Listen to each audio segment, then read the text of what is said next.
In the Arekigious belief system, sleep is not just a physical necessity, it's a sacred bridge between the mortal realm and the ethereal plane.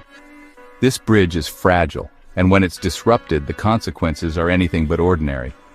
Poor sleep is seen as a sign of spiritual imbalance or interference from restless spirits. For example, frequent nightmares are not dismissed as random brain activity. Arekigious texts describe them as messages from the spirit world. One verse from the Book of Whispers states, "When the dreamer is haunted by visions of shadow and flame, it is the restless dead who seek to claim." These nightmares are believed to be warnings or cries for help from spirits trapped between realms. Then there's the phenomenon of waking up at 3 a.m., known as the witching hour. Arekigious lore teaches that this is when the veil between worlds is at its thinnest. The scroll of eternal night warns, "He who wakes at the hour of 3 shall witness what mortals should never see." If you find yourself consistently waking at this time, it's believed that spirits are attempting to pull you into their realm, or worse, attach themselves to you. And what about sleep paralysis? That terrifying sensation of being awake but unable to move, often accompanied by a feeling of dread or an unseen presence. Arekigious teachings are clear. This is the work of a spirit sitting on your chest, holding you down. The Codex of Shadows describes it as the weight of the unseen, the breath of the damned, a spirit's grip on the living's land. Ignoring these signs, according to Arekigious practitioners, can lead to deeper spiritual imbalance, leaving you vulnerable to further attacks. But here's the most chilling part. Arekigious rituals to cleanse the sleeping space often involve burning sacred herbs, chanting ancient verses, and placing protective talismans under the pillow. Those who perform these rituals claim immediate relief, proof, they say, that the disturbances were never just in your mind. Now let's delve into the evil perspective. What if your poor sleep isn't just spiritual imbalance? What if it's something far more sinister? Take sleep paralysis, for instance. Across cultures, this phenomenon is often attributed to malevolent entities.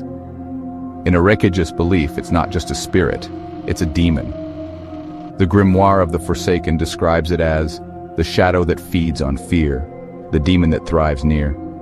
These entities are said to drain your energy, leaving you exhausted and vulnerable. Then there are night terrors, those unexplained, intense nightmares that leave you drenched in sweat and trembling with fear. From an evil perspective, these aren't just bad dreams. They're psychological attacks, designed to weaken your resolve and open your mind to further manipulation. The manuscript of the damned warns, when the dreamer screams in silent night, the darkness takes its delight. And what about chronic insomnia? Evil thrives in weakness. If you're constantly exhausted, you're easier to control.